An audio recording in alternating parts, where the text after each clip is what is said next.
revolutions kick-started the overthrowing of the Tsarist autocracy, and I talked about what an autocracy was, which is a one-person-led society. It's just one big leader that rules government, and et cetera, et cetera. And I talked about, you know, they overthrew this, and also the Russian Revolution was the kickstarter for the Soviet Union. Now, the Soviet Union is a party. It's a political party, just like, you know, Republican or Democrat. Coming out of the Communist Party. Coming from communists. Now, the Soviet Union's big idea was that all persons should have equal rights, equal property, just everybody should just be equal. There was no personal property, everything belonged to the state, really. But they tried to make all people equal. Now, you could see that it might sound, you know, fair and good in the end, but it doesn't really work. Now, something like this couldn't be instilled in America because we have different rankings of people. We have the higher class, we have the lower class, middle class, working class, all that.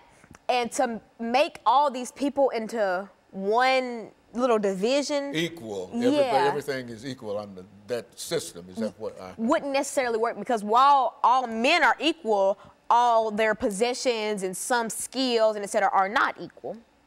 And so the Soviet Union tried to just take away all personal properties. You know, you were just blank, basically. You were nothing but, me and you were the same. Even though we're quite different people, in their eyes, we're the same. We're not individual. And something like that isn't really a smart idea to do for a country, because people are individuals. And to try to classify them into one small division doesn't really make sense, because you cannot classify all people into one thing. Just like if I go into a building and I say everyone in here is middle class, that wouldn't be true, because everywhere you go, you'll have lower class, higher class, middle class, things like that. Are you saying that even though there's an attempt to make everybody equal, that all individuals are not, the same, and therefore, no matter what kind of system you develop, you have to make arrangements for those differences within America, within individuals. Is that what we're saying? Yeah, and some lesser-known political parties say that, you know, people are equal, but we're different. And that's true. No man is worth more than the other, yet we just have different skills. No, we're not the same. Like me and you, we both deserve the same things, deserve the same treatment, but we're not the same. We're not on the same levels. And that's kind of what the Soviet Union wanted to do to all the Russian people. Like, the capital city for the Soviet Union was Moscow, and that was also the largest city. And this was Russia. The biggest country in the Soviet Union was Russia. And so I'm kind of focusing in on Russia because of the Russian Revolution. And so in making all those people the same, it didn't really work out. And so, but here's a surprising fact. After 1917, once the revolution started, once it ended, this was 1922 at this point. That's when the Soviet Union really came into power and was classified as an actual party. The Soviet Union did not end until 1991, July of 1991. So this actually lasted, and it was incorporated for the Russian people. And so 1991 was about 20-ish years ago. This really went on for a long time, and people don't see that. They think of, when they hear Soviet Union, they think of, oh, this was back during Lenin and the Tsarist autocracy. This was very close to 2017. This is 2017. That was not a long time ago. And so it's very strange to look at it that way, because the Soviet Union was still coming into power when we had like modern televisions and stuff like that. It's very strange to think about. You know, Lana, thinking about the Soviet Union and some of the things that you've already said about equality of opportunity and et cetera, I think that you can look at the Constitution of the United States of America and say, in reality, these are some of the things that are promised in the United States Constitution. Now, what made Russia different from the United States? Well, see, the United States, the Constitution says, you know, all people are equal and all this and that. That's not really that's not really how America treats their citizens, or the United States.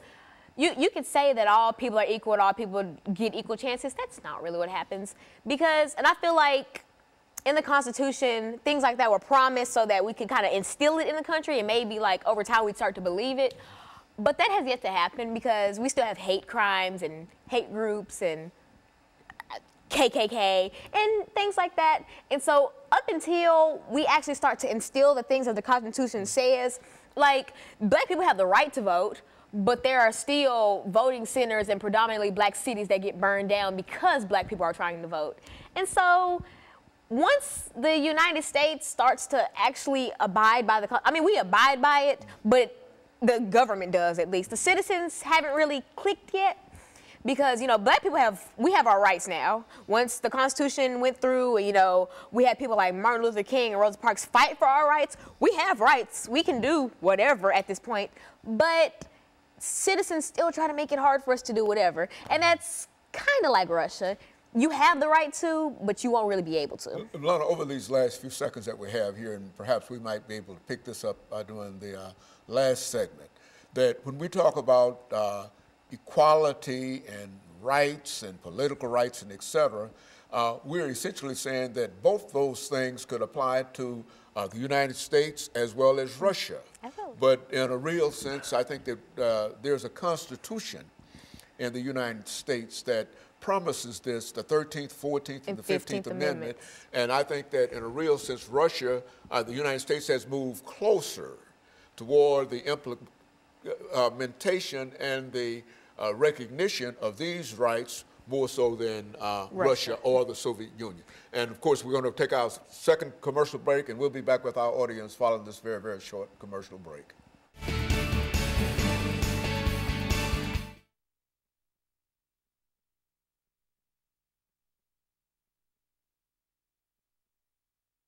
It's habit. It's like, don't do that. Okay, it's habit. Okay. Yeah, No, because I get tongue tied. I like, yeah. Well, I'm just tie your tongue up and do like I do with these dentures.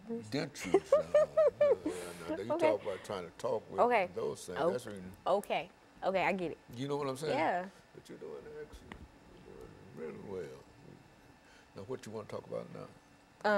I'm gonna go back in on rights and stuff, and then compare, like, just comparisons and stuff. Okay, I'm gonna let you just go and start talking about what you think you know about, and you're doing well. This is some of the information. This is good information, and it gives us but I just wanted to make that comparison because we believe, all of us believe in the equality of man. That's what, as a matter of fact, the Soviet Union is built upon communism, and communism essentially is common. Everybody ought to share everything, property, and et cetera, and et cetera.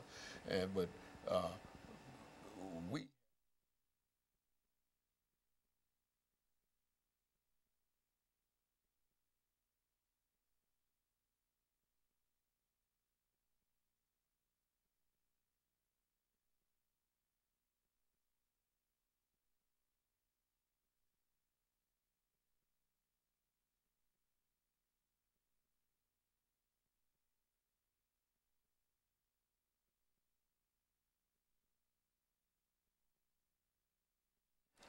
Thank you and welcome back to the final segment of the show for today.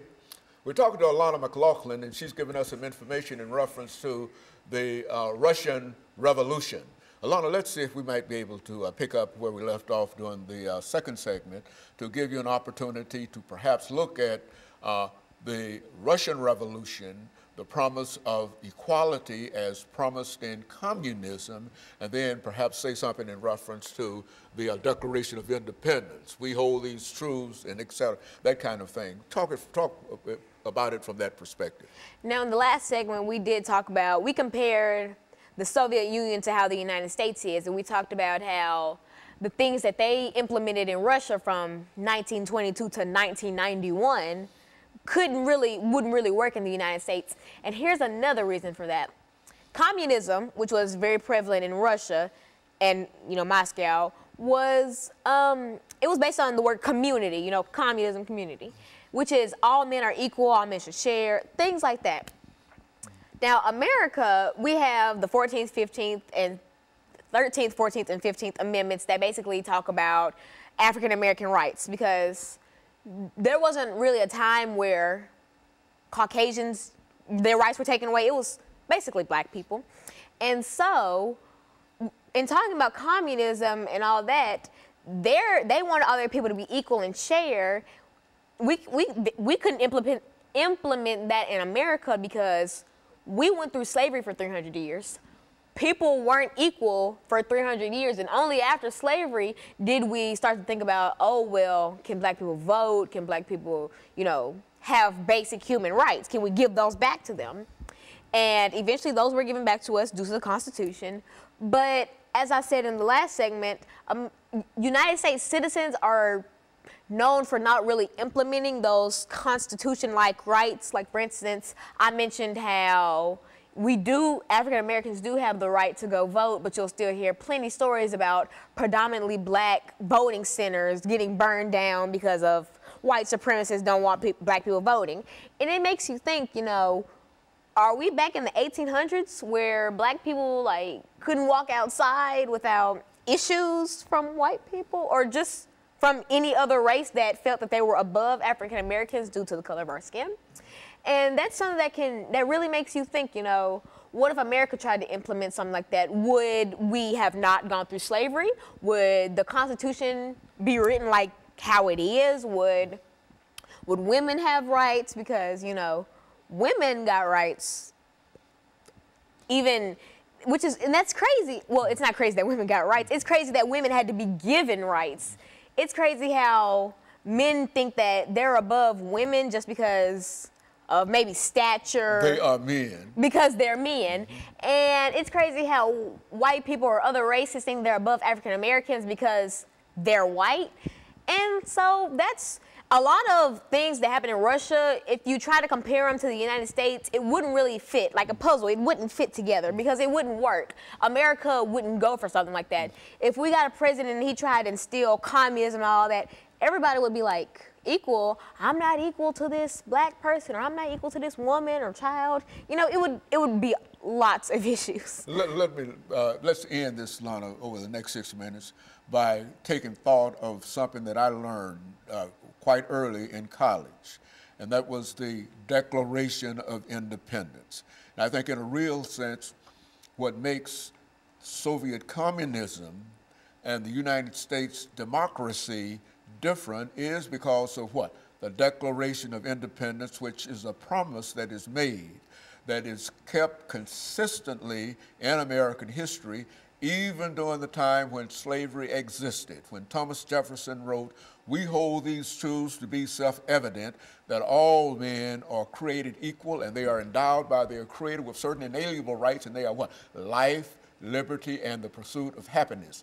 Now, whatever has occurred in the United States of America, we have not moved away from the doctrine of what? Universal right, or what? The Declaration of Independence. Now, in the Soviet Union, when that was declared in 1917 during the Communist Revolution as this idea of equality, there was nothing that they could base that idea of equality in communism, and especially on this whole concept of the Declaration of Independence. There is no Declaration of Independence to the degree that in the Soviet Union as there is in the United States. And I think that in a real sense, that's one of the great differences dealing with the Russian Revolution and the American Revolution. What do you think about that as a statement?